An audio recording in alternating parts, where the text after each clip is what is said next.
તો હું ડોક્ટર પરીક્ષિત સિંહ રાવ, ડોક્ટર કુલદીપ સાંખલા, જેઓ બાયડની NH શાહ હાઈસ્કૂલના મનોવિજ્ઞાન વિષયના શિક્ષક છે.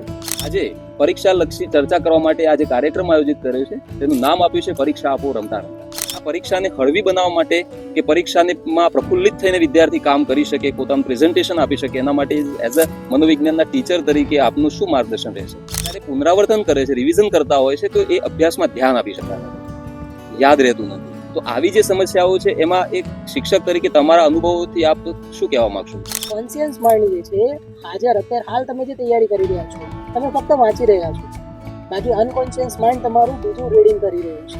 તમે આખા વર્ષનું 10 દિવસની અંદર જમી પછી આખું વર્ષ જમવાનું તો એ તો શક્ય જ એ તો નથી. શક્ય જ નથી. જે ડર લાગે છે ને એનું મુખ્ય કારણ છે જ્ઞાનનો અભાવ. કર્મણ્ય વાધિકારસ્તે મા ફલેષુ કદાચ. ઘણા બધા વિદ્યાર્થી પરીક્ષાના સમય દરમિયાન બીમાર પડે છે. ઘરની અંદર વાતાવરણ ક્યાંક આત્મવિશ્વાસ વધારે ને એવું હોવું જોઈએ.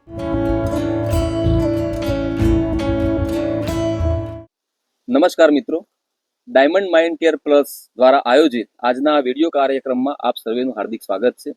ડાયમંડ માઇન્ડ કેર પ્લસના જે ડાયરેક્ટર છે વિપુલ સુથાર, તેઓનો આગ્રહ હતો કે અત્યારે હાલ જે પરીક્ષાઓ નજીક છે અને એનો જે માહોલ ચાલી રહ્યો છે એ દરમિયાન વિદ્યાર્થીઓની, વાલીઓની અને શિક્ષકોની જે કોઈ મૂંઝવણો કે પ્રશ્નો કે સમસ્યાઓ છે તેના સમાધાન અને મનોવૈજ્ઞાનિક સલાહ માર્ગદર્શન કરી શકાય તેવો એક વિડીયો બનાવવો અને વિદ્યાર્થીઓને કે વાલીઓ સુધી પહોંચાડવો. તો એ આગ્રહને માન આપીને આજનો આ કાર્યક્રમ આયોજિત થયો છે. તો હું ડોક્ટર પરીક્ષિત સિંહ રાવ, પાટણની PK કોટાવાલા આર્ટ્સ કોલેજના મનોવિજ્ઞાન વિભાગમાં અધ્યાપક તરીકે છેલ્લા 10 વર્ષથી સેવા આપું છું. અને આ મૂંઝવણોનું સમાધાન આપવા માટે આપણી સાથે જોડાયા છે ડોક્ટર કુલદીપ સાંખલા, જેઓ બાયડની NH શાહ હાઈસ્કૂલના મનોવિજ્ઞાન વિષયના શિક્ષક છે. અને સારી વાત એ છે કે વિદ્યાર્થીઓની સમસ્યાઓને તે રૂબરૂ એમને જોઈ છે, જાણી છે અને એના સમાધાન પણ વિદ્યાર્થીઓને રૂબરૂ આપતા હોય છે, કારણ કે તેઓ શિક્ષક છે. અને મજાની વાત એ છે કે તેઓ મનોવિજ્ઞાનના શિક્ષક છે. તેથી વિદ્યાર્થીઓના વચ્ચે રહીને, વિદ્યાર્થીઓના નજીક રહીને અને વાલીઓ અને અન્ય એમના જે કલિગ્સ છે એમને પણ એ માર્ગદર્શન કરતા હોય છે. તો વિદ્યાર્થી મિત્રો, વાલીઓ, આપને હું આ કાર્યક્રમમાં સ્વાગત કરું છું. અને આજે પરીક્ષા લક્ષી ચર્ચા કરવા માટે આજે કાર્યક્રમ આયોજિત કર્યો છે. તેનું નામ આપ્યું છે પરીક્ષા આપો રમતા રમતા. તો કુલદીપભાઈ, આપનું સ્વાગત છે આ કાર્યક્રમમાં. અને અત્યારે હાલ આપણે જોઈએ છીએ કુલદીપભાઈ કે જે પરીક્ષાની સિઝન ચાલી રહી છે, 10મા અને 12માની બોર્ડની જે એક્ઝામ્સ આવી રહી છે, તો એને લઈને એક સમાજમાં એક પ્રેશરનું વાતાવરણ છે, એક મૂંઝવણવાળું વાતાવરણ છે. વાલીઓ હોય, વિદ્યાર્થીઓ હોય કે શિક્ષકો હોય, એ બધી જ જગ્યાએ ક્યાંક ને ક્યાંક આપણને એવું લાગે છે કે મનોવૈજ્ઞાનિક સલાહ માર્ગદર્શનની પણ જરૂરિયાત છે, જેનાથી પરીક્ષાને હળવી રીતે આપી શકાય.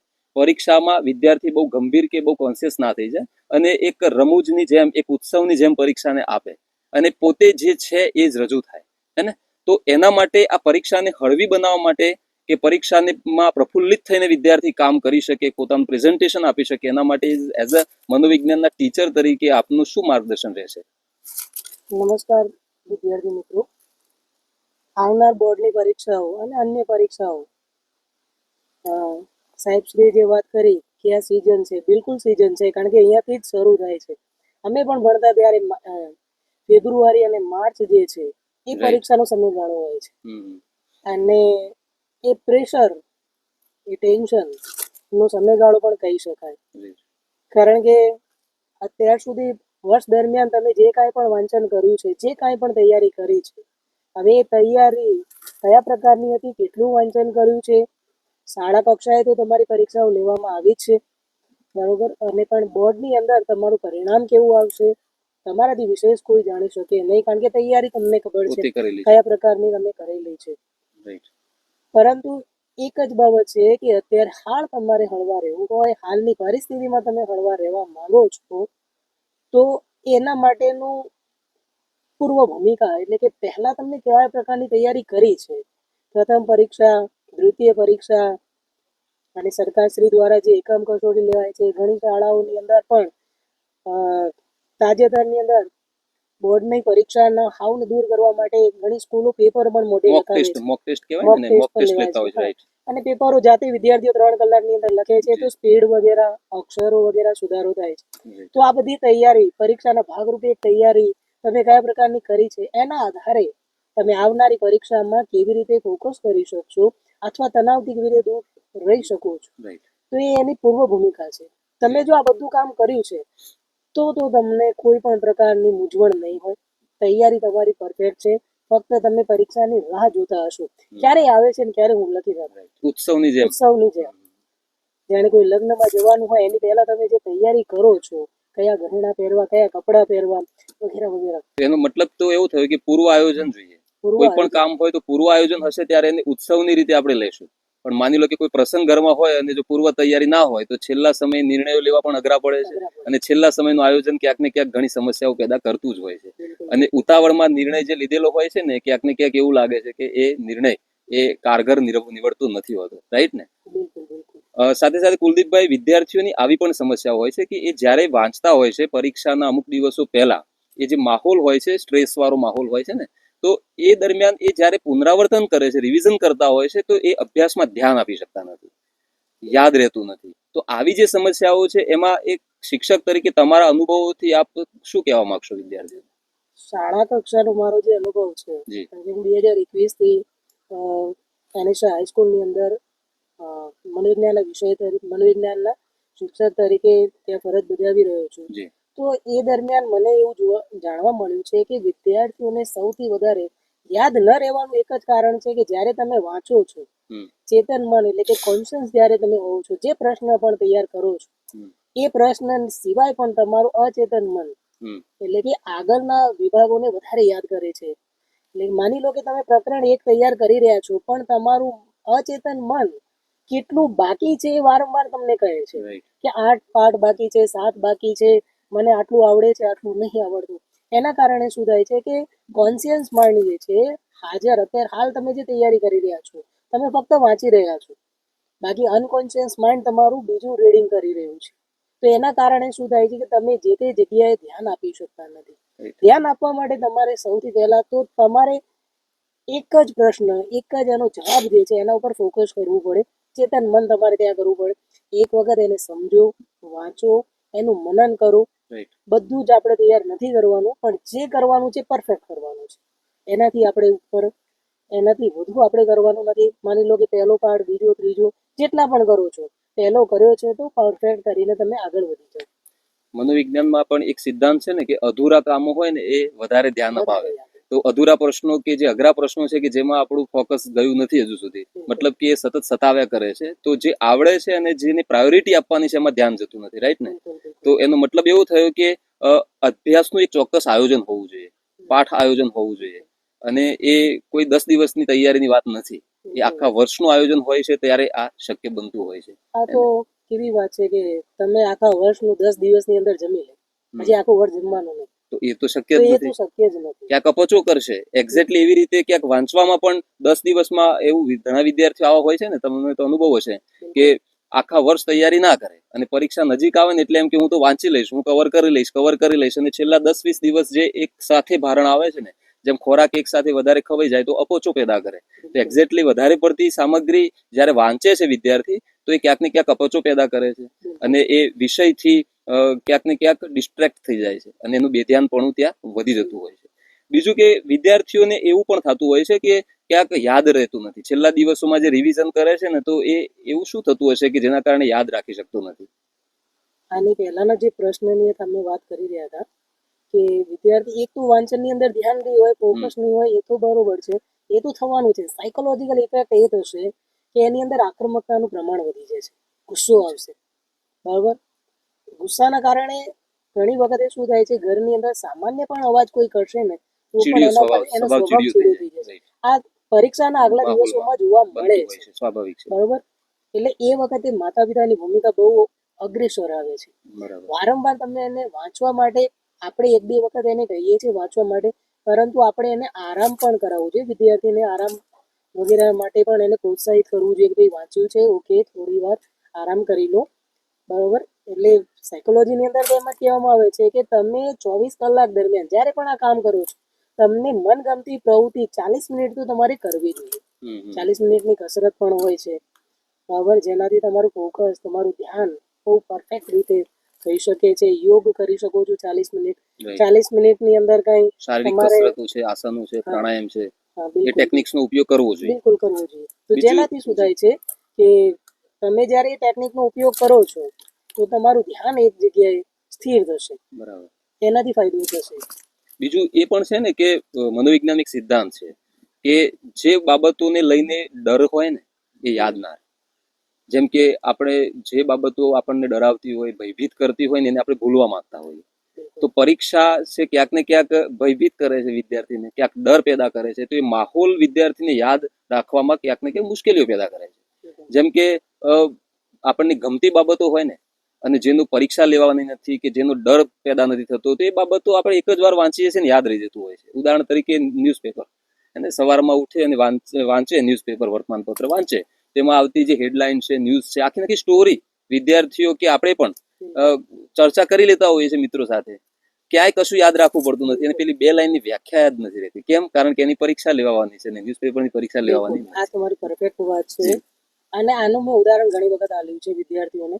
તમે ફિલ્મ જોવા જાઓ છો, ફિલ્મ જોવા જાઓ છો, એક જ વખત એ ફિલ્મ જુઓ છો, પણ એ ફિલ્મની અંદર કોણ કયો ડાયલોગ બોલે છે, કેવી રીતે બોલે છે, એ એક સીન બાદ કયું બીજા પ્રકારનું સીન આવે છે, બરાબર? એ બસ એ બધું સંપૂર્ણ આપણને યાદ રહી જાય છે. એ સંકલન પણ ભૂમિકા ભજવે ને આમાં. કે ફિલ્મ છે, ફિલ્મ એટલા માટે યાદ રહે છે કારણ કે આખી જે કઈ ઘટનાઓ ફિલ્મમાં ઘટે છે બધી સંકલિત હોય છે. બિલકુલ. અને વિદ્યાર્થી વાંચવામાં ક્યાંક સંકલનનો અભાવ જોવા મળે છે. યાદ રહેવાનું એક મુખ્ય કારણ એ છે કે એ ગમે છે. યસ, ગમતી હોય બાબત તો યાદ રહે. જે ગમશે ને યાદ રહેશે. ક્રિકેટનો સ્કોર તમને યાદ રહેશે, કોણ કયા બોલ ઉપર કેવી રીતે આઉટ થયો છે એ તમને યાદ રહેશે. રસ અભિરુચિ બનેલી હોય તો ત્યાં એ મટીરીયલ આપણને યાદ રહે. તમને શિક્ષણ ગમતું થઈ જશે એ દિવસે તમારે યાદ નહીં રાખવું પડે, એ રહી જ જશે, સાહજિક બની જશે એવું કહી શકાય ને. તમારા વર્તનમાં આવી જશે. અમુક વિદ્યાર્થી હોય છે જે આ જ રીતે, મતલબ એ ન વાંચે ત્યાં સુધી એમને ગમે નહીં. રાઈટ. એટલે એ રીતે કરી શકાય છે ફોકસ વગેરે. તમારે તૈયારી કરવી હોય અત્યારે હાલની સ્થિતિમાં, તો માની લો કે તમે પહેલા પરીક્ષા વગેરેમાં તમારા માર્ક્સ ઓછા આવ્યા છે, કોઈ વાંધો નહીં. એકમ કસોટી આપી હશે ત્યાં પણ તમારા માર્ક્સ ઘટ્યા છે, તો પણ વાંધો નહીં. અત્યારે હાલ બોર્ડ પરીક્ષા હોય અથવા તો અન્ય પરીક્ષાઓ જે છે એની ચોક્કસ બ્લુ પ્રિન્ટ છે. તમારા વિષય શિક્ષકને મળો, કયા વિષય કયા પાર્ટની અંદર કેટલા માર્ક્સનું પૂછાય છે, કેટલું કેવી રીતે એને તૈયાર કરવું, જાણી લેવું જોઈએ. આપણને એ જોવાનું છે કે આપણે જે બનાવી રહ્યા છીએ માખણ વગેરે, એની અંદરથી મેન માખણ પહેલા લઈ લઈએ. એટલે કે બધા નહીં તૈયાર કરવા, પણ કયું વસ્તુ આપણા કયો પાર્ટ આપણા માટે જરૂરી છે એ ફોકસમાં લાવવું જોઈએ. બીજું કુલદીપભાઈ, ક્યાંક મૂંઝવણ એ પણ છે કે પરીક્ષાના માહોલને કારણે એક ભય પેદા થાય છે. પરીક્ષાનો એક ચોક્કસ પ્રકારનો એક ડર પેદા થાય છે. અને તો સાયકોલોજીમાં તો આપ ભણેલા જ છો, આપણે ભણેલા છીએ, જોયેલું છે કે આ જે ભય પરીક્ષાની જે શરૂઆતના દિવસોમાં કે નજીકના દિવસોમાં પેદા થાય છે, એ ભયને કેવી રીતે દૂર કરી શકાય? બિલકુલ. તો ઘણી વખત શું થાય છે કે તમારી આયોજન જો પરફેક્ટ નહીં હોય, પહેલાથી તૈયારી થોડી ઓછી હશે, અને ઘણી વખત એવું પણ કહેવામાં આવે છે કે ભાઈ તે તૈયારી નહીં કરી, માર્ક્સ ઘટ્યા છે. એ બની શકે છે, માર્ક્સ ઓછા આવી શકે છે, કાંઈ વાંધો નહીં. પણ અત્યારે હાલ પણ તમારી જોડે એટલા તો દિવસ છે કે તમે આરામથી એને ક્લિયર કરી શકો છો, નીકળી શકો છો, પાસ થઈ શકો છો. તો એના માટે શું કરવું પડે છે? હવે એ ભયના કારણે પ્રોબ્લેમ શું થશે કે જેમ જેમ ઘણા વિદ્યાર્થીઓ એવા હોય છે, ઘણા હોશિયાર વિદ્યાર્થીઓને મેં પણ જોયા છે, જેમ જેમ પરીક્ષાની નજીક જશે ત્યારે એ બીમાર પડે. રાઈટ. એટલે આ એવું કહી શકાય ને કે આ મનોદૈહિક વિકૃતિ, હે ને, સાયકોસોમેટિક કારણો સાયકોલોજીકલ હોય ને લક્ષણો શારીરિક બતાવે. એ હોશિયાર છે અને બીમાર કેમ? કારણ કે એને તો આવડે છે. રાઈટ. બરોબર. અને જ્યારે બીજા વિદ્યાર્થીને આવડતા નથી, એ કદાચ માની શકાય કે ભાઈ એની તૈયારી ઓછી છે, બીકના કારણે આ પ્રોબ્લેમ હોઈ શકે. બીમાર પડવાનું મોટું કારણ એ છે, એક તો એ એટલું પ્રેશર લે છે, દબાણ એટલું બધું હશે. માની લો કે 100 માર્ક આવે, 98 આવ્યા, 90 આવ્યા, એ 90 ને જાળવવા માટે પ્રેશર વધારે લે છે. બરાબર. એની કાબિલિયત એને જાણી લેવું જોઈએ કે મારી 90 ની કાબિલિયત છે, હું લાવી જ દઈશ. એ થોટ સાથે જાય છે, એ વિચાર સાથે જાય છે, તો એને 100% સફળતા મળે. પરંતુ એને એમ લાગે છે મારે 90 માર્ક્સ ને બચાવવા છે, તો પછી ડર પેદા થાય છે. પછી એ ડર જે પેલા નપાસ થવા વાળા છે એવું ટોપર ને પણ થાય. એના કારણે શું થાય? જેમ જેમ નજીક જશે એમ ધીમે ધીમે ખોરાકનું પ્રમાણ ઘટશે. બરાબર. જે પૌષ્ટિક ખોરાક ખાવો જોઈએ, મતલબ રોજ તમે જે ખાતા હો ખોરાક, એની અંદર ઘટાડો થશે. ઊંઘ તમે ઓછી કરશો, ઊંઘના પ્રમાણમાં ઘટાડો થશે. બિલકુલ ખરાબ. એના કારણે શું થશે? તમે વાંચન કરો છો, રેગ્યુલર તમે બેસીને વાંચી રહ્યા છો, તો બેકની પ્રોબ્લેમ થશે, કમર પણ દુખાવો થશે, મસલ્સનો દુખાવો થશે. એટલે આનાથી તમારે બચવા માટે પરફેક્ટ આયોજન, એટલે કે નહીં કે ખાલી વાંચવાનું જ છે, તમારું ખોરાક પણ એ રીતે રાખો, ખોરાક પણ કયા પ્રકારનો મેળવવાનો છે, કેવી રીતે ખાવાનો છે, એ તમામ વસ્તુઓ જોવાની છે. જ્યારે તમે ખોરાક ખાઓ છો ત્યારે કોઈ પણ ચિંતા કરવાની નથી, તમારું ધ્યાન ખોરાકમાં રાખો. જે કામ કરો છો એ પ્રવૃત્તિમાં તમારું વર્તમાનમાં ધ્યાન બિલકુલ, રાખવું જોઈએ. બિલકુલ. ઊંઘ લો છો Yes. તો પરફેક્ટ ઊંઘ લો. બીજું કે ક્યાંક મનોવૈજ્ઞાનિક સિદ્ધાંતોની પણ વાત કરીશું, એટલે આપણે મનોવૈજ્ઞાનિક સલાહ સૂચન પણ આપી શકીએ. તો મનોવિજ્ઞાન એવું કહે છે કે જે બાબતોનો તમને જે ડર લાગે છે ને એનું મુખ્ય કારણ છે જ્ઞાનનો અભાવ. બિલકુલ. જે બાબતને આપણે જાણી લેતા હોઈએ છીએ ને એનો ડર દૂર થઈ જાય છે. માની લો કે અજાણ્યો રસ્તો હોય, અજાણી જગ્યા હોય, અજાણી પરિસ્થિતિ હોય, અજાણા વ્યક્તિઓ હોય કે અજાણી ઘટના હોય, એમાં આપણે જ્યારે રજૂ થવાનું હોય છે ને ત્યારે આપણને એક સંકોચ પેદા થાય, એક ડર પેદા થાય છે. અને ક્યાંક ને ક્યાંક વિદ્યાર્થીને પરીક્ષા ખંડનો અનુભવ નથી. આપણે જેમ કીધું કે મોક ટેસ્ટ અપાવીએ છીએ સ્કૂલની અંદર, એક માહોલ, પ્રી એક્ઝામનો માહોલ પેદા કરીને વિદ્યાર્થીને પ્રેક્ટિસ કરાવી દઈએ છીએ. તો એનાથી શું થશે કે પરીક્ષાને જાણી લેશે વિદ્યાર્થી, અને એ જાણે છે ને તો એ ડર દૂર થઈ જાય છે. એટલે કોઈ પણ બાબતનો ડર દૂર કરવો છે તો એ બાબતને જાણવી પડે છે. અને શિક્ષક ખૂબ સારો રોલ ભજવી શકે છે આમાં, અને પેરેન્ટ્સ કરતાં પણ શિક્ષક અને સ્કૂલ સારો રોલ ભજવી શકે છે. બીજું કુલદીપભાઈ, વિદ્યાર્થીઓને ક્યાંક ને ક્યાંક એવી નિષ્ફળતાનો ડર પણ સતાવે કરે છે. જેમ પરીક્ષાનો ડર સતાવે છે ને એવી રીતે હું નિષ્ફળ જઈશ તો એવું પણ ડર સતાવતો હોય છે. તો એ પરીક્ષા કે પેપર હજુ બાકી છે એના પહેલા કેવું થિંકિંગ કરવું જોઈએ કે જેના કારણે એમને આ નિષ્ફળતાનો ડર કે આ અપેક્ષાઓ જે સમસ્યાઓ પેદા કરે છે એનાથી દૂર રહી શકે. વિચારવા માટે તો મેં તમને પહેલા પણ આની પહેલા જ મેં તમને જણાવ્યા, આના પહેલા જે પ્રશ્ન પૂછ્યો હતો એની અંદર પણ મેં એમનો જવાબ આપ્યો હતો એમને, કે માની લો કે તમને જે મુદ્દો નહીં આવડતો અથવા તો જે વિષયમાં તમારી કચાશ છે, બરાબર, તો આપણા જેટલી પણ શાળાઓ છે એ બધી અત્યારે હાલ કાર્યરત જ છે. તમે એવી શિક્ષકોને તમે ત્યારે કોન્ટેક્ટ કરી લો. હવે તો વોટ્સએપ કોલ વગેરે તમે કરી શકો છો. જ્યાં પણ તમને પ્રોબ્લેમ છે તમારા, કારણ કે વિષય શિક્ષકથી બેસ્ટ કોઈ નથી. તમને વિષય શિક્ષક જે માર્ગદર્શન આપશે એવું તો કોઈ નહીં આપી શકે, બરાબર. એટલે તમારે તો એની અંદરથી એ જ સમજવાનું છે કે એની અંદરથી શું મળવાનું છે. અત્યારે હાલ પરીક્ષા પદ્ધતિઓ પણ બહુ હળવી થઈ ગઈ છે, બહુ ભારે ભરકમ પેપરો પણ પહેલા જેવું નથી. પહેલા જેવું નહીં, બિલકુલ નહીં. એટલે ઓપ્શન પણ ઘણા બધા આપી ગયા, વિકલ્પો પણ ઘણા બધા આવે છે પરીક્ષાની અંદર. એટલે તમને કદાચ એકાદ બે પાઠ ન આવડતો હોય, તમે એને ઓપ્શનમાં કાઢીને બીજી તૈયારી કરી શકો છો. ઘણા એવા પણ પાઠ હોય છે કે જેની તૈયારી તમે 20 માર્કના પાઠ 18 માર્કના હોય તો એ પહેલા મોટા જે પાઠ છે એની તૈયારી કરી દો. લગભગ મનોવિજ્ઞાનની અંદર પણ આવું બને છે. પ્રથમ પાઠ તમારો 20 માર્કનો છે ધોરણ 12 ની અંદર, બીજો પાઠ 18 માર્કનો છે. જે વિદ્યાર્થી પહેલો અને બીજો તૈયાર કરે તો 38 તો એમનામ થઈ જાય છે. એને પાસ થવા માટે 33 જોઈએ, એટલે 38 માર્ક્સ તો આવી જાય છે. એટલે નિષ્ફળતાનો કોઈ એવો ડર રાખવાની જરૂર નથી. બીજું એવું થઈ શકે ને કે જેમ કે શ્રીમદ ભગવદ્ ગીતામાં કીધું છે કે કર્મણ્યવાધિકારસ્તે મા ફલેષુ કદાચન. તો ફળની ચિંતા કે એના વિશે બહુ ચર્ચા ઘરમાં ન થવી જોઈએ. પરીક્ષા છે તો પરીક્ષાને આપી દો, પરિણામ જે આવશે એને સ્વીકારી લઈશું. સફળતા નિષ્ફળતા એ પરીક્ષાના પરિણામ પછીનો તબક્કો છે, હે ને.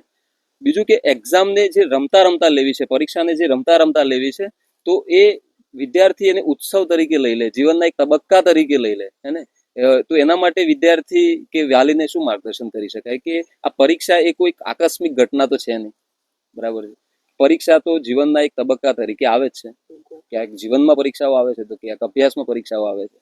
તો એવું એ વિદ્યાર્થીને કે વાલી એવું ઘરમાં શું વાતાવરણ બનાવે કે જેના કારણે વિદ્યાર્થીને એવું ના લાગે કે આ આકસ્મિક ઘટના બની ગઈ, કોઈ અકસ્માત છે અને ડરી જવા જેવું થઈ જાય માહોલ, હે ને. તો વાલી માટે આપણે શું માર્ગદર્શન આપીશું જેના કારણે પરીક્ષા આકસ્મિક ના લાગે વિદ્યાર્થીને? બિલકુલ. ઘણી વખત એ શું થાય છે કે આજુબાજુ તમારે બોર્ડની પરીક્ષા વાળા વિદ્યાર્થીઓ પણ રહેતા હોય, તમારા જ ભાઈબંધો કે બહેનપણી આજુબાજુમાં છે, બરોબર. અને એનું ઉદાહરણ વાલી ઘણી વખત આપે છે કે જો પેલું 12 કલાક વાંચે છે, 8 કલાક વાંચે છે, તુલના કરે કે તારે પણ વાંચવું જોઈએ, બરોબર. 4 કલાક વાંચે છે, 8 કલાક વગેરે વગેરે, આવું બધી તુલનાઓ કરે છે. પરંતુ એ બાળક અને તમારું બાળક બંને ડિફરન્ટ છે, બંને અલગ અલગ છે, બરોબર. માની લો કે એને 8 કલાકની જરૂર કદાચ વધારે પડતી હોય, આ 4 કલાકમાં પણ ક્લિયર કરી શકે છે, બરોબર. વારંવાર તમે આ એકાદ દિવસ દરમિયાન તમે એને પૂછો છો કે ભાઈ તૈયારી કેવી છે, સારી છે, કોઈ તકલીફ હોય તો મને કહો. એને શાંતિથી બેસો, 10 મિનિટ એની જોડે બેસો. 24 કલાકની અંદર 10-15 મિનિટ તમે એની જોડે ફાળવો. કોઈ તકલીફ છે, આવડે છે, નથી આવડતું, ચિંતા નહીં કરવાની, હું બેઠો છું, બરાબર. પણ આપણી તાકાત, તારી જેટલી તાકાત છે જેટલી તું તૈયારી કરી શકે છે એ પ્રમાણે તૈયારી કરવાની છે. આ એને કોન્ફિડન્સ આપવાનું છે. પણ પ્રોબ્લેમ શું થાય છે કે વાલી દ્વારા સૌથી મોટી સમસ્યા એ થાય છે કે એને 24 કલાકની અંદર વારંવાર જ્યારે એ વાલી મળે ત્યારે કે વાંચે છે કે નહીં, વાંચે છે કે નહીં, બરાબર. તૈયારી કરજે, બોર્ડની પરીક્ષા છે. એ રિલેક્સ થવા માટે માની લો કદાચ ઘરની બહાર ગયો હોય તો તો પણ પેલા કહે છે કેમ ફરે છે, તૈયારી કરે છે, આજુબાજુ વાળા પણ લોકો કહે છે. વાતાવરણને ત્યાં હળવું બનાવવાની જરૂર છે ઘરની વાતાવરણ અંદર. હળવું બનાવવું પડે, પણ આ તો પ્રેશર કુકર બધી બાજુ ફેલાઈ ગયું. એક એટલે સોશિયલ એને પ્રેશર હોય છે, હા right. દબાણ કરવામાં અને આવે છે. ક્યાંક એવું પણ કહી શકાય ને કુલદીપભાઈ કે દેખાદેખી, દેખાય. આજુબાજુ જે છે એ જ પ્રમાણે મારું બાળક હોવું જોઈએ, બિલકુલ કે રમેશભાઈ કે મહેશભાઈ કે સતીશભાઈ નો છોકરો ડોક્ટર બન્યો છે તો મારો છોકરો ડોક્ટર જ બનવો જોઈએ, બિલકુલ. હે ને? તો એ દેખાડ પોતાના બાળકને ઓળખ્યા વિના એના સાથે અપેક્ષાઓ રાખવી એના જોડેથી, તો એ ક્યાંક ઘણી બધી મુશ્કેલીઓ પેદા કરે છે. બાળક જ્યારે તૈયારી કરી રહ્યો છે, મેં કીધું ઘણા બધા વિદ્યાર્થીઓ પરીક્ષાના સમય દરમિયાન બીમાર પડે છે. તો એ બીમાર પડવાનું એક સ્ત્રોત, એક કારણ પરીક્ષા તો છે જ, પણ ઘરનો માહોલ બી બની શકે છે. દબાણ વાળું માહોલ. બરાબર, એટલે આપણે શું કરવું જોઈએ, માતા પિતા તરીકે આપણે એની અંદર વાંચનની અંદર આપણે કશું કરી શકવાના નથી એને, કારણ કે એનું કામ તો એને જ કરવાનું છે. Right. પણ તમારું કામ શું છે કે એને સમયસર એની ઊંઘ લે છે, સમયસર એને ભોજન આપો, બરાબર, અથવા તો એને કોઈ પ્રોબ્લેમ ક્રિએટ થાય છે, કોઈ સમસ્યા નડે છે, તો એ મતલબ કે સમસ્યા વાતાવરણ એટલું ઈઝી બનાવો કે Easy એ કોઈ સમસ્યા છે તો એ કહી શકે તમને. ક્યાંક એવું ના વિચારે કે હું મારા પેરેન્ટ્સ ને કહીશ કે મારા વાલીને કહીશ, કોઈ સમસ્યા વિશે વાત કરીશ તો એ મને ટોકશે, રોકશે. પણ તમે વારંવાર એને એવું કહો છો કે પરીક્ષા છે, પરીક્ષા છે, પરીક્ષા છે, Right. તો એ તો એ ધીમે ડર ધીમે પેદા એવું કરે છે. કરશે કે તમારા સામે જલ્દી નહીં અચ્છા, આવે. દૂર થવાનો પ્રયત્ન કરે, હા, પલાયન વૃત્તિ જલ્દી થાય, સામે એવું નહીં કહી આવે. અને શકાય. તમે કદાચ આવો ને હમ. તો સીધું ચોપડી લઈને બેસી જશે, અથવા તો બીજી બાબતમાં બેસી આના જશે. ઉપરથી મને એક ઘટના યાદ આવે છે, જેમ કે આપણે રિસેન્ટલી કેટલાક વર્તમાન પત્રોમાં આપણે રોજે રોજ આ ઘટના જોઈએ છે કે ઘરના વાતાવરણના કારણે એને કોઈ ઘટના બને છે, પછી જે આખું એનું એનાલિસિસ હોય છે ને એમાં આપણને જાણવા મળે છે કે આ બાળક કેમ ઘર છોડીને જતું રહ્યું. તો જે પલાયન વૃત્તિ આવે છે ને, પરીક્ષાથી દૂર થવાની વાત આવે, પીછેહટ કરવાની વાત આવે, કે ઘરથી પલાયન કરવાની વાત આવે, કે મિત્રો વચ્ચે ન બેસવાની વાત આવે, તો એના કારણમાં ક્યાંક કેસ સ્ટડી જો અભ્યાસ કરે તો મળે છે કારણ શું? પરિવારનું વાતાવરણ. તો વાતાવરણ એવું હળવું હોવું જોઈએ. આપે બહુ મસ્ત વાત કરી કે પરીક્ષા પરીક્ષા પરીક્ષા કરીને એવું કંઈક એને દબાણ ના આપો કે જેનાથી એ તમારા નજીક ના રહે અને તમારાથી દૂર થવાનો પ્રયત્ન કરે, હે ને? તો એ પલાયન વૃત્તિ ક્યાંક ને ક્યાંક એને વધારે ભયભીત કરી દેતી હોય છે, આવું બનતું હોય છે. બીજું કે આત્મવિશ્વાસ જો એ વધારે ને, ઘરની અંદર વાતાવરણ ક્યાંક આત્મવિશ્વાસ વધારે ને એવું હોવું જોઈએ કે એનું સેલ્ફ કોન્ફિડન્સ વધે. બાળકની સિદ્ધિઓ જે એને અત્યાર સુધી જે કોઈ અચીવમેન્ટ્સ મેળવ્યા છે, સિદ્ધિઓ પ્રાપ્ત કરી છે, એના વખાણ કરવા જોઈએ, એપ્રિસિએટ કરવું જોઈએ બાળકને ઘરની અંદર. તો એનાથી શું થશે? બાળકનો આત્મવિશ્વાસ વધશે, એને પોતાની જાતની અંદર ક્યાંક એવું લાગશે કે ના, હું આ કરી શકીશ, કારણ કે હું અગાઉ આવું કરી ચૂક્યો છું. પરીક્ષાને પણ એવી રીતે જ ક્યાંક પેરેન્ટ્સ અને શિક્ષકોએ વિદ્યાર્થીને જણાવવું જોઈએ અથવા માર્ગદર્શન કરવું જોઈએ કે પરીક્ષા એ જીવનમાં આવતા ઘણા બધા તબક્કાઓનો એક તબક્કો છે. એ કોઈક એવું નથી કે અંતિમ છે અને આમાં જો કદાચ કશું કાગા પાછી થઈ જશે તો આપણું જીવન અટકી જાય છે, એવું તો છે નહીં. બધું જે આગળ છે ભવિષ્ય, એ આપણી રેલગાડી ચાલુ જ રહેવાની છે. જી. એટલે પરીક્ષિતભાઈ, મેં આ જ વસ્તુ મેં મારા વિદ્યાર્થીઓ પર પણ આ જ રીતે ફોકસ કરેલો છે. આ શું છે? ત્રિવેણી સંગમ છે. વિદ્યાર્થી, વાલી અને શિક્ષક ત્રણે ભેગા થશે તો વિદ્યાર્થીનું રિઝલ્ટ આવશે, બરાબર? પણ એકલો વિદ્યાર્થી નહીં લાવી શકે, એને આપણે કોઓપરેટ કરવું પડે, સપોર્ટ કરવો પડે. હું ઘણી વખત મારા ક્લાસની અંદર કહું છું કે 100 માર્ક્સ ઈઝી લાવી શકાય છે, તમારું ટાર્ગેટ 100. અને આપે તો પરિણામ પણ મેળવ્યું છે. મેં 10 વર્ષની અંદર ઘણી પરીક્ષાઓની અંદર એચીવ કર્યા છે. 99 સુધી પણ અમારા વિદ્યાર્થી પહોંચ્યા છે. પણ મતલબ કરી શકાય છે. 100 માર્ક્સ લાવવા કોઈ મુશ્કેલ નહીં, બરાબર? પણ એનું પ્લાનિંગ છે. તમે પહેલાથી તૈયારી કરી હશે તો 100 જ છે. 130 માર્કનું તમારે પૂછાય છે મનોવિજ્ઞાનના વિષયની અંદર, અને 100 માર્ક્સ તમે ઇઝીલી લાવી શકો છો. એવા પાર્ટ છે જ, બરાબર? પણ એની તબક્કાવાર તૈયારી કરવી ખૂબ જરૂરી છે. મેન કે આપણે જે ટ્રાયેંગલની વાત કરીને, ત્રિવેણી, તો એમાં ક્યાંક ને ક્યાંક હું એવું માનું છું કે વિદ્યાર્થી અત્યારે હાલ તો એટલો કોન્શિયસ છે જ, સ્કૂલ કદાચ એટલી જાગૃત છે જેના કારણે વિદ્યાર્થીને અભ્યાસ અંગેની તો તૈયારી કરાવી જ દે છે. કોઈ અભ્યાસ સામગ્રી બાકી રહી જાય કે પરીક્ષા આવી જાય નજીક, આવું કશું લગભગ હું માનું ત્યાં સુધી પહેલા જેવું હવે સ્કૂલોમાં નથી થતું. અભ્યાસક્રમને કમ્પ્લીટલી પૂરું કરે છે. પણ ક્યાંક ખૂટે છે તો એ ઘરનું વાતાવરણ, કે પેરેન્ટ્સ તરફથી કે એના સોશિયલ પ્રેશર કે સામાજિક જે મિત્ર વર્તુળ હોય છે, એ બધું જ ક્યાંક ને ક્યાંક ભૂમિકા ભજવતું હોય છે. મને અહીંયા એક વાત યાદ આવે છે કે અત્યારે હાલ છેલ્લા કેટલાક સમયથી એક ટ્રેન્ડ ચાલે છે કેવું કે પરીક્ષા હોય, વિદ્યાર્થીને શુભકામનાઓ પાઠવવા માટે સંબંધીઓ ને પરિવારના મિત્રો ને સોસાયટીના મિત્રો ને આડોશ પાડોશના કે બધા આવી જાય છે, એને તો શુભેચ્છા પાઠવવી સારી વાત છે, શુભેચ્છા પાઠવવી જ જોઈએ. પેન આપો છો, પેન્સિલ આપો છો, કે તમે પેડ આપો છો, કે કોઈ પુસ્તક આપો છો, તો એ સારી વસ્તુ છે, વિદ્યાર્થીને મોટિવેટ કરો છો. પણ ક્યાંક થાય છે શું કુલદીપભાઈ, મનોવૈજ્ઞાનિક દ્રષ્ટિથી જોઈએ ને તો જે 100 જણ શુભેચ્છાઓ આપવા આવે ને, તો 100 એ 100 જણ અલગ અલગ પ્રકારની સલાહ આપીને જાય, અલગ અલગ પ્રકારની વાત કરીને જશે. અને પેરેન્ટ્સના મગજમાં જે સલાહનો પ્રભાવ વધારે હશે ને, વિદ્યાર્થીને એ પ્રમાણે માર્ગદર્શન આપશે ને એ પ્રમાણે ટોકશે, રોકશે અને એ પ્રમાણે જ એને દિશા સૂચન આપશે. તો ક્યાંક સવારે કોઈક શુભેચ્છા પાઠવવા આવે અને એ અલગ પ્રકારની સલાહ આપી જાય અને એનો જો પ્રભાવ બનેલો રહે તો વાલી એને દોરશે. અને પછી સાંજે કોઈક આવે છે સંબંધી અને એનો પ્રભાવ વધી જાય છે, તો એ પ્રમાણે તો વિદ્યાર્થી કન્ફ્યુઝ થઈ જાય કે સાલું મને સવારે અલગ કહેવામાં આવ્યું છે, કઈ તકેદારી રાખવી, કયા ધ્યાન રાખવા વગેરે વગેરે, સાંજે પાછું અલગ કહેવામાં આવ્યું છે, તો હું તો માણસ છું કે છું શું? અને આવું થિંકિંગ કરે છે. લોકો વધારે મળવા આવે હા, તો પછી એને એ બી પ્રોબ્લેમ થાય છે કે આ બધા મને જ મળે છે, ફોકસમાં હું જ છું. મતલબ કે એને જે pressure ગંભીરતા ઉભું નથી એ ગંભીરતા પેદા કરી આપે છે. હા, એ બાકી તમે pressure જો કે ઉભું થઈ ધોરણ રહ્યું 8માં 9માં 11માં ઓલરેડી પરીક્ષાઓ આપી છે ને, હમ. તો એ પરીક્ષા દરમિયાન આવી કોઈ શુભેચ્છા પાઠવતું નથી. એ પરીક્ષા દરમિયાન પેરેન્ટ્સ આવું કોઈ વાતાવરણ પેદા કરતા નથી. એ દરમિયાન ક્યાંક પરીક્ષાને હળવી રીતે એને આપી જ દીધી છે, બિલકુલ પરીક્ષાને ગંભીર બનાવી જ નથી. તો એવી જ રીતે જેમ કે સામાન્ય રીતે પરીક્ષા આવી છે અને જતી રહેશે એવો માહોલ હોવો જોઈએ. એટલે પ્રેશર વિદ્યાર્થી પર ના આવે એની પહેલા શિક્ષક તો છે જ, રાઈટ. વિદ્યાર્થી પણ છે, પણ માતા પિતાની ભૂમિકા બહુ અગત્યની છે. કારણ કે અત્યારે હાલની જે પરીક્ષાનો માહોલ છે અથવા તો હાલની જે અભ્યાસક્રમ વગેરે છે, બહુ સરળ અભ્યાસક્રમ છે, બહુ ભારે ભરકમ અભ્યાસક્રમ નથી. આરામથી તમે પાસ થઈ શકો છો. રેન્ક લાવવું હોય તો મહેનત કરવી પડે. બરાબર. બાકી તો પાસ થવા માટે મહેનત કરવાની એટલી બધી જરૂર નહીં કે જેટલું પ્રેશર લઈ શકાય. ટેન્શનની જરૂર નથી, પ્રેશર નહીં લેવાનું, આરામથી થઈ શકે. કારણ કે જુઓ, તમારે દર મહિનાની અંદર અત્યારે ગુજરાત સરકાર દ્વારા એકમ કસોટીનું આયોજન કરવામાં આવે છે. જે પાઠ ચાલે છે એ પાઠ મતલબ કે તમે એક સાથે બધું નહીં કરી શકો, પણ જેટલા એકમો ચાલે છે એ એકમની એકમ કસોટી લેવામાં આવે છે. તો એ એકમ કસોટીની અંદર મોટા ભાગના મુદ્દાઓ તમારે આવરી લેવામાં આવે. તમે એ પ્રમાણે પણ તૈયારી કરી હશે, એટલે 5 એકમ કસોટીઓ લીધી છે આ વર્ષે, તો 5 એકમ કસોટીની અંદર તમારું સંપૂર્ણ અભ્યાસક્રમ આવરી લેવામાં આવે.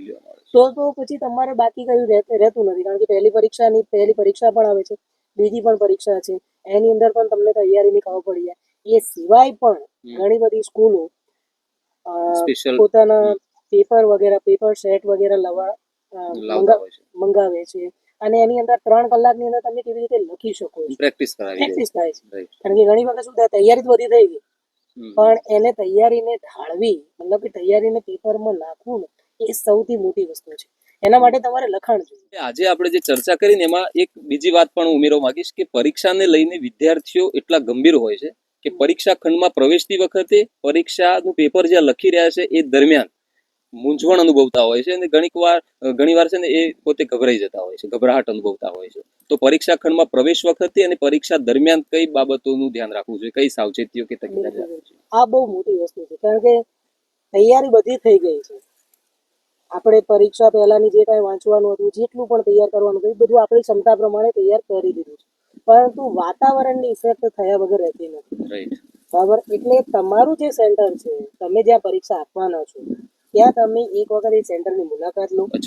એટલે તમારો નંબર, બેઠક નંબર કયા રૂમમાં છે વગેરે વગેરે, એ સેન્ટરની આગોતરી તૈયારીના ભાગરૂપે એટલે તમને એ માહોલની થોડો આઈડિયા, ત્યાં તમે સમાયોજન કરી શકશો. પહેલું એ તમને ખબર પડી જશે કે હા. પછી ઘણી વખત એવું પણ થાય છે કે પરીક્ષા દરમિયાન તમારો રોલ નંબર વગેરે ચેક કરવામાં પણ ગભરાટ થઈ જાય. બરાબર. જલ્દી મળે નહીં અને શોધવા જઈએ, એ જ દિવસે આપણે શોધવા જઈએ તો પછી શું થાય છે, આપણું માઇન્ડ પણ સેટઅપ નહીં રહે. બરાબર. એના કારણે પ્રોબ્લેમ શું થશે કે તમે જયારે પેપર લખશો ને, તો હૃદયના ધબકારા વધી ગયા હોય, શ્વાસોશ્વાસની ક્રિયા પણ થઈ જાય. તો એની પહેલા શું કરવું પડે, જે તે સેન્ટરમાં પરીક્ષા આપવાના છો એ સેન્ટરની મુલાકાત તમારે લેવાની છે. આજુબાજુ એટલે કે ત્યાં કયો રોલ નંબર ક્યાં છે, કયા બ્લોકમાં છે વગેરે વગેરે, એ તમને ખ્યાલ પડી જશે. ત્યારબાદ તમે પરીક્ષા ખંડમાં પ્રવેશ કરો છો, બરોબર. એટલે તમારા માટે, કારણ કે તમારી સ્કૂલ અલગ હશે, પરીક્ષા સેન્ટર અલગ હશે, શિક્ષકો અલગ હશે, સુપરવાઇઝરો બધા અલગ હશે. માહોલ જે નવો હશે એટલે સ્વાભાવિક છે કે નવા માહોલમાં બધું આકસ્મિક લાગ્યા કરે. બિલકુલ. એટલે કદાચ એના માટે પહેલું પેપર ગુજરાતીનું, કારણ કે એમની પરીક્ષા આલી ત્યારે પહેલું પેપર ગુજરાતી આવતું. બરાબર. કારણ કે એની અંદર ફોકસ સારી રીતે આપણે કરી શકીએ. ગુજરાતી ભાષા હોય, માતૃભાષા હોય, એટલે વિદ્યાર્થી કદાચ ગભરાઈ જાય તો પણ ગુજરાતી ભાષા તો સારી રીતે પેપર જ પહેલા હોય તો વિદ્યાર્થી વધારે ડિસ્ટ્રેક્ટ થઈ જાય, થઈ શકે. પણ અત્યારે હાલનું એવું કોઈ માહોલ નથી. બરોબર.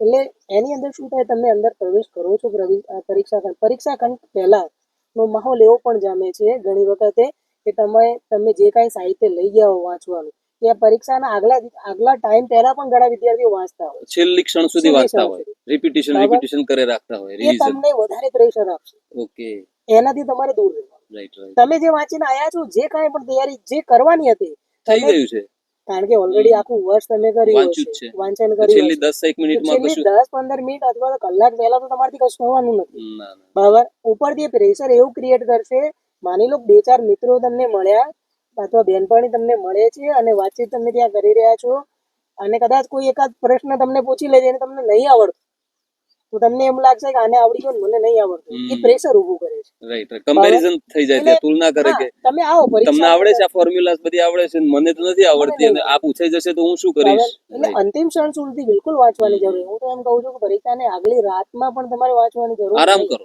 મન બરાબર. તમારું જે આરામ દિવસ કરશો. દરમિયાન તમે વાંચી લીધું છે, રાતના 1-2 કલાક તમે એને વિશ્રાંતિનો સમય. પુનરાવર્તન કરી દો, પૂરું થઈ ગયું. એની બાદ તમે એટલું વિચાર લો, મારા ક્ષમતા પ્રમાણે મેં તૈયારી કરી છે, બરાબર. એ ક્ષમતા પ્રમાણે તમારે જવાનું છે અને પરીક્ષા આપવાની છે. પછી તમારે 9-10 વાગ્યાનો જે પણ કાંઈ તમારો ઊંઘવાનો સમયગાળો હોય, પૂરતી પરીક્ષાના આગલા દિવસે પૂરતી ઊંઘ લઈ લો, લેવી જોઈએ. બરાબર. પૂરતી ઊંઘ તમે લીધેલી હશે તો એની અસર બહુ બેસ્ટ અને એ જે મનોવૈજ્ઞાનિક સિદ્ધાંત પણ છે, સ્મૃતિનો સિદ્ધાંત, બિલકુલ કે સ્મૃતિમાં જ્યારે અંદરથી પુનરાવર્તન થતું હોય છે ને, જે એ યાદ ત્યારે જ આવે છે જ્યારે વિશ્રાંતિનો સમય વિશ્રાંતિનો. હા, પસાર એ થઈ તો ગયો. મનોવિજ્ઞાનની અંદર ધોરણ 11ની પુસ્તકની અંદર પણ આપેલું છે. જી. સ્મરણ સૌથી સારામાં સારું ક્યારે લે, જ્યારે તમે એક વખત વાંચી લો હા, પછી સુઈ જાઓ છો, મનન ચિંતન કર્યા બરાબર. પછી વિશ્રાંતિનો પછી તબક્કો. તમે સુઈ જાઓ છો, રાઈટ. બરોબર. ત્યારે તમને વાંચેલું વધારે યાદ રહે વધારે છે. યાદ આવે છે. પણ જો તમે સવારે માની લો કે સવારે 6-7 વાગે તમે વાંચન કરો છો ને દૈનિક ક્રિયામાં જોડાઈ જાઓ છો, રાઈટ. તો એ દૈનિક ક્રિયાની અંદર જોડાવાના કારણે શું થાય છે કે તમને તમે જે વાંચેલું છે ને એ ઓછું યાદ રહે છે. એટલે વિશ્રાંતિ જરૂરી વિશ્રાંતિ છે. જોઈએ. તો પરીક્ષાના બરાબર. છેલ્લી ક્ષણ સુધી કઈ વાંચવાની બિલકુલ કે નહીં વાંચવાનું. એ અફરાતફરી મચાવવાની બિલકુલ જરૂર નહીં. છે નહીં. તમે આરામ, Yes. બરાબર. આઈ એમ MBA, મને બધું આવડે છે, હા, બસ બસ કોન્ફિડન્સ. કોન્ફિડન્સ થી જાઓ, આત્મવિશ્વાસ થી જાઓ, બરાબર. મને બધું આવડે છે. MBA નું મેં ફૂલ ફોર્મ આ રીતે બનાવી દીધું છે. મને બધું આવડે છે. બસ ઓકે, તો ચિંતા નહીં. આત્મવિશ્વાસ વધે ને. બરોબર. Right. અને તમે લખજો, તમને પછી પરીક્ષા ખંડની અંદર પ્રવેશ કરો છો ત્યારે પણ તમારે ધ્યાન એ રાખવાનું છે કે તમારા રોલ નંબર વગેરે જે કાંઈ તમે જે તે જગ્યાએ બેઠા છો, હોલ ટિકિટ વગેરે, પરીક્ષા ખંડની અંદર બેઠા બાદ તમે આ બધી વસ્તુ તમારી જોડે હોય, પહેલા તૈયારી કરીને આવ્યા હશો તમે, કઈ પેનથી લખવાનું છે વગેરે વગેરે.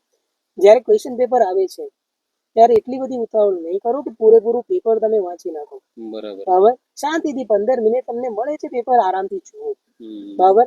પણ ત્યાં પણ એક પ્રોબ્લેમ એવી ઊભી થશે હમ. કે વિદ્યાર્થી આખું પેપર વાંચી નાખશે ને, સાયકોલોજીકલ મને એવું લાગે છે ત્યાં સુધી હું તમને જણાવું છું કે વિદ્યાર્થી આખું પેપર વાંચે છે ને, તો એ જેને નહીં આવડતું ને એ તરફ એનું ફોકસ વધારે થશે રાઈટ. અને જે આવડે છે ને ભૂલી જશે, બરાબર. એટલે આપણે શું કરવાનું છે, પેપર તમે વાંચો શાંતિથી, કોઈ વાંધો નહીં, ઇફેક્ટ થોડી એક આવશે જ, પણ જે આવડે છે વિભાગ, આજુબાજુ વાળા શું કરે છે એનાથી આપણે બિલકુલ કઈ નથી.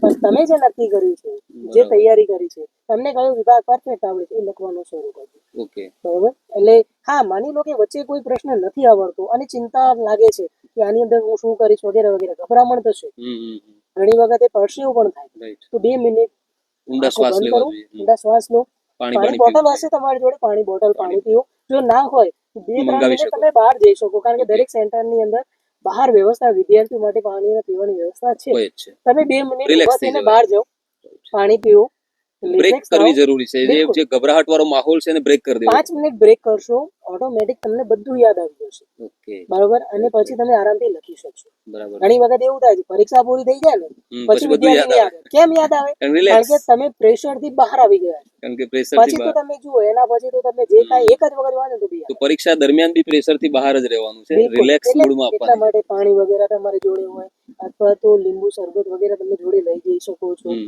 જે પણ બોર્ડના નિયમ હોય એ એ બધું નિયમને લઈ જઈ ફોલો શકાય. કરીને, બરાબર, નિયમ પારદર્શક પ્રમાણે બોટલ ને તમારે બધું હોય છે જે ને. કાંઈ પણ હોય છે, બરોબર, એ નિયમ પ્રમાણે તમે જે કાંઈ પણ બોટલ વગેરે પાણીની તમારી જોડે રાખી Add શકો છો, અથવા તો બહારથી પણ તમે પાણીના જગ વગેરે છે પી શકો છો. પાણી પી લો. પાણી પીવાથી શું થશે, એનર્જી ડ્રિંક છે એક પ્રકારનું, સાયકોલોજીકલ સમજીએ, કારણ કે તમને શાંત 2 થઈ જવાય. મિનિટ 3 મિનિટ રાહત મળશે અને તમે જે માહોલમાં ફોકસ કરી ત્યાં ચાલી રહ્યા છો, પ્રેશર આવ્યું છે એ ઘટશે. રાઈટ, સાચી વાત છે. બીજું કે કુલદીપભાઈ, ઘણા વિદ્યાર્થીઓને છે ને પરીક્ષાના આગળના દિવસોમાં, નજીકના દિવસોમાં, કે પરીક્ષાના એક સેટ જે પ્રી નાઇટ હોય છે ને, પહેલાની જે રાત હોય છે, એ રાતમાં આખી નાઇટ ઊંઘ નથી આવતી અને સતત વિચારો કર્યા કરે કે કાલે કેવું પેપર પૂછાશે, અઘરું નહીં આવે ને, કેવા પ્રશ્નો પૂછાશે, મેં તૈયાર કર્યું છે એમાંથી જ આવશે ને. તો આના માટે આપણે એમને શું માર્ગદર્શન કરી શકાય કે એક ઊંઘ સારી લઈ શકે? એટલે આની અંદર બે વિદ્યાર્થીઓ હોય છે, બંનેને ઊંઘ નથી આવતી, એક ટોપરને નહીં આવે. અચ્છા. અને બીજા એ છે કે જેને લાગે છે કે મારી તૈયારી થોડી ઓછી છે વગેરે, પ્રેશરના કારણે ઊંઘ આવે. હમ હમ હમ. ઘણી વખત એવું પણ બને છે કે સવારે પેપર આલવાનું છે, એની મજામાં ઊંઘ ન આવે. મતલબ તમારે ઉત્સાહ, અતિ ઉત્સાહ ઉત્સાહ. નહીં. આપણે ક્યાંક જવાનું ઘણી હોય વખત તો પ્રવાસ આપણને જવાનું હોય ને, ઊંઘ ના આવે હા, આગળ પ્રવાસ જવાનું હોય બને. તો પ્રવાસના આગલા દિવસે તમને ઊંઘ નહીં આવે. રાઈટ એટલે ઊંઘ ના આવવાના આ પણ પોઝિટિવ પણ કારણ હોઈ શકે હોઈ છે. શકે હોઈ શકે. બરાબર. પણ ધીમે ધીમે એ સુઈ, માની લો કે 12-2 વાગે કદાચ જેની તૈયારી સારી હશે, હમ હમ. 2-3 કલાક પછી સુઈ જશે. સુઈ જતા હોય. પણ જેને પ્રેશર હશે એની થોડી પ્રોબ્લેમ રહેશે. રહેશે. પણ ચિંતા નહીં, તમે જે કરી શકવાના છો એ કરી ચૂક્યા. હવે આ એક નાઇટમાં બરાબર. કશું થવાનું હવે નથી, નહીં એને થાય. સ્વીકારી લેવું જોઈએ. બરાબર, સ્વીકારો અને તમે આરામ કરશો. જેટલો આરામ કરશો ને એટલો ફાયદો થશે. 3-4 કલાક તમે આરામ કરો, જે પણ તમારો ઊંઘનો સમયગાળો છે એ પ્રમાણે. બરાબર. આખી રાત, કારણ કે તમે પહેલું પેપર ચાલો ખેંચી લો છો આખી રાત, હમ. બીજું પેપર પણ ખેંચશો. રાઈટ. પણ આપણે 7 પેપરો પણ આપવાના પછીના પેપરોમાં શું કરશો? કારણ કે એની ઇફેક્ટ એનર્જી છે આખી બધી બીજા કે ત્રીજા પેપરની અંદર ઇફેક્ટ આપશે. પડવાની જ છે. એનર્જી એટલે વપરાઈ ઊંઘ ગઈ હોય સારી લેવી પૂરેપૂરી. બિલકુલ જરૂરી છે. Right right. સરસ. અને બીજું કે ઘણા વાલી અને વિદ્યાર્થીઓ પણ ભવિષ્યની અપેક્ષાઓને લઈને કે ભવિષ્યના એમના લક્ષ્ય હોય છે કે મારો દીકરો આ બનશે કે બનાવી દેવાનો છે, વિદ્યાર્થીને પણ હોય છે કે હું આ બની જઈશ, હે તો એની પરીક્ષા ઉપર અસર થતી હોય. બિલકુલ થાય છે. કારણ કે તમે પ્રેશર બનાવી લો છો કે મારે આ કરવું જ પડશે, મારે અહીંયા પહોંચવું જ પડશે. બરાબર. એટલે તમે વર્તમાન ઉપર ફોકસ નથી કરતા, ભવિષ્ય ઉપર. મતલબ કે જે ટૂંકા ટૂંકા લક્ષ્ય છે ને એ સેવવા જોઈએ ને એને આપણે પરિપૂર્ણ કરવા જોઈએ, તો ઓટોમેટિક મોટું લક્ષ્ય પ્રાપ્ત થઈ જ જાય. બિલકુલ. એ વાલીઓને સમજાવવું ધોરણ જોઈએ. 10, ધોરણ 12 હોઈ શકે, એની અંદર તમારો વિષય હોઈ શકે, વિષયની અંદર ટૂંકા તમારા એકમ. બરાબર. પહેલું એકમ, બીજું એકમ, આત્મવિશ્વાસ પણ વધે છે ને, ટૂંકા લક્ષ્યો સર કરતો જાય એમ સિદ્ધિ મળતી જાય ને આત્મવિશ્વાસ એનો પ્લસ થતો જાય. બિલકુલ. તમે ટૂંકા લક્ષ્યની અંદર પહેલું તો તમે તમારો સેફટી કરી લો છો કે હું અહીંયાથી નપાસ તો નહીં થાઉં. રાઈટ. આટલું હું 1 પાર્ટ 2 પાર્ટ તૈયાર કર્યા છે, આની અંદર આટલા માર્ક્સનું પૂછાય છે, હું નપાસ તો નહીં થાઉં. પછી તમારું પ્રેશર એ પ્રેશર જ નહીં હોય વાંચવાનું. પછી તમે જે વાંચનની તૈયારી કરો છો એ તમારી ટકાવારી માટે છે. એટલે એ બહુ સારી રીતે તૈયારી થશે. બીજું કે સકારાત્મક મનોદશા બનેલી રહે, વિદ્યાર્થી કે ઘરનું વાતાવરણ એકદમ સકારાત્મક માહોલ બનેલો રહે, એના માટે આપણે કયા સૂચનો કરી શકીએ વાલીઓને કે શિક્ષકોને? બિલકુલ.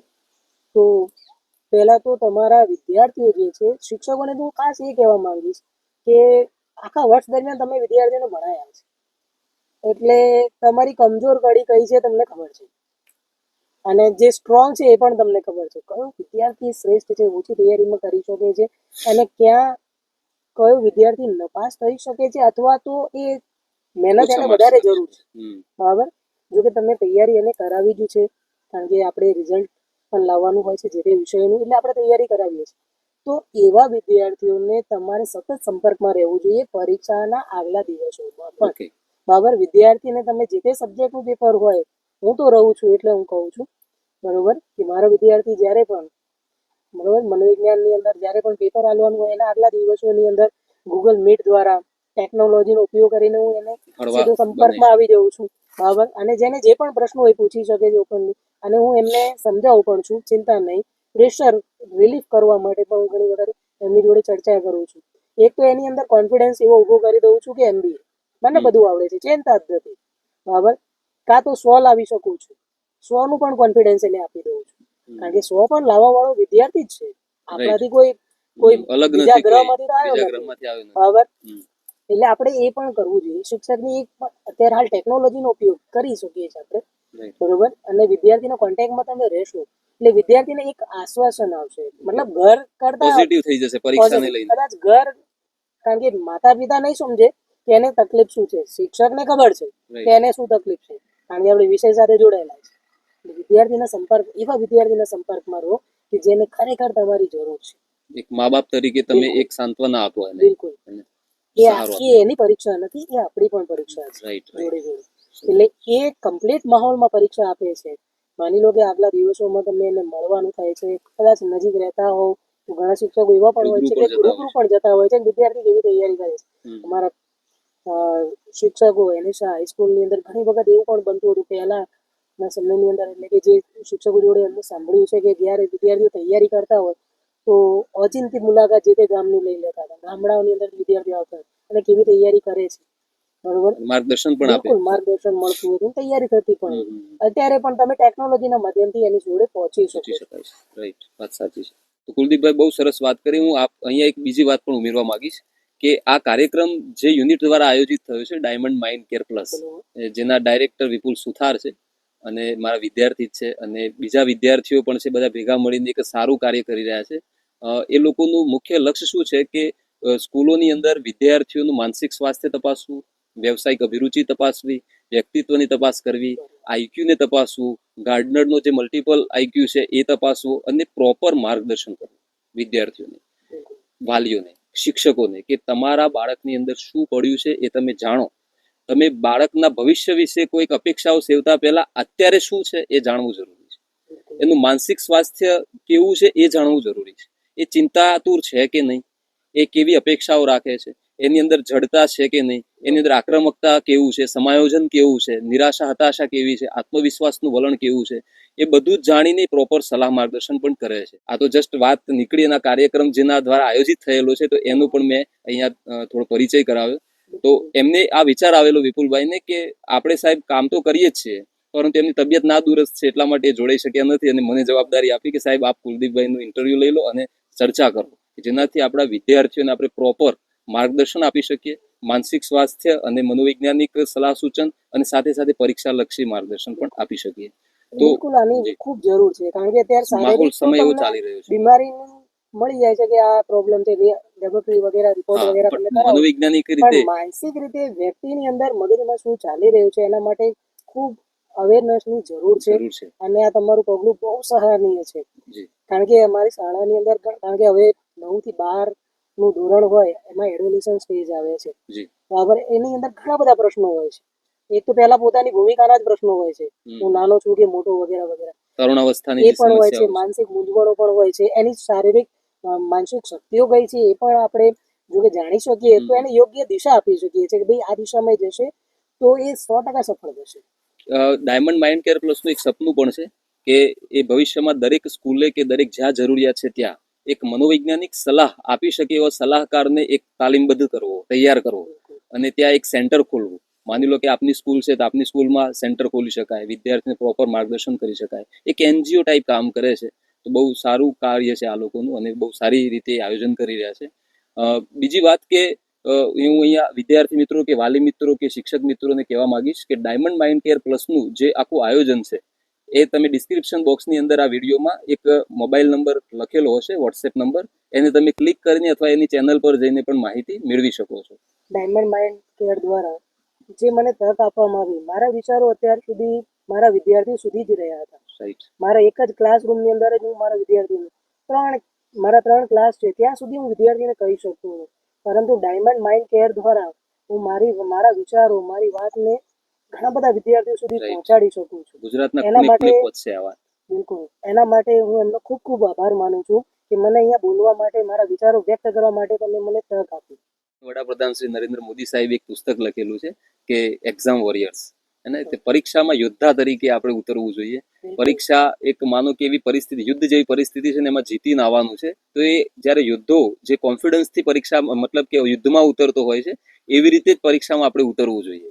તો ઘણા બધા એવા મનોવૈજ્ઞાનિકો છે, ઘણા એવા સમાજ સુધારકો છે, ઘણા એવા મોટિવેશનલ સ્પીકર્સ છે, એ બધાએ જ ક્યાંક ને ક્યાંક પરીક્ષા લક્ષી આવું માર્ગદર્શન આપેલું છે. તો કુલદીપભાઈ, આજની ચર્ચાથી આપણે એવો સારાંશ મેળવી શકીએ કે પરીક્ષાને રમતા રમતા આપવા માટે ક્યાંક મનોવૈજ્ઞાનિક રીતે આપણે સકારાત્મક થવાની જરૂર છે. પરીક્ષામાં આયોજનબદ્ધ રીતે આપણે તૈયારી કરવાની જરૂર છે. જરૂર પડે ત્યાં આરામ વિરામની જરૂરિયાત છે અને સારો એક ખોરાક આહાર લેવાની જરૂર છે. અને સૌથી વધારે મહત્વની બાબત કે ઘર પરિવારની અંદર પેરેન્ટ્સને હું પણ રિક્વેસ્ટ કરીશ કે વાતાવરણ એવું કંઈક બનાવો કે જેના કારણે પરીક્ષાને તમે અને વિદ્યાર્થી અને શિક્ષક અને સ્કૂલ ને આપણો આજુબાજુનો સમાજ બધા જ એક સામાન્ય રીતે લે. એને કોઈક સ્પેશિયલ ના બનાવી દઈએ હે ને આપણે, કારણ કે સામાન્ય જ છે. કારણ કે એ એક જ વાર નથી આવતી અને પાછી આવવાની નથી એવું તો છે નહીં. જીવનમાં દરેક તબક્કે પરીક્ષાઓ આવે છે. તો એને સામાન્ય રીતે એને લેતા શીખવો તો એ ક્યાંક ને ક્યાંક ઉત્સાહિત થઈને ઉત્સવની રીતે પરીક્ષાને લે છે અને બહુ હળવાશથી પરીક્ષા આપશે. તો આજના આ કાર્યક્રમમાં આપણે ખૂબ જ સારી ચર્ચાઓ કરી છે અને આપનો ખૂબ ખૂબ ધન્યવાદ કુલદીપભાઈ કે વિદ્યાર્થીઓને પરીક્ષા લક્ષી પણ ઘણું બધું માર્ગદર્શન આપના અનુભવોને આધારે આપણે આપેલું છે. તો આપણે તમામ બોર્ડની પરીક્ષા આપતા વિદ્યાર્થીઓને, વાલીઓને, શિક્ષકોને ખૂબ ખૂબ શુભેચ્છાઓ પાઠવીએ છીએ અને ખૂબ સારી રીતે પરીક્ષા આપે તેના માટે ફરીથી શુભકામનાઓ. ધન્યવાદ.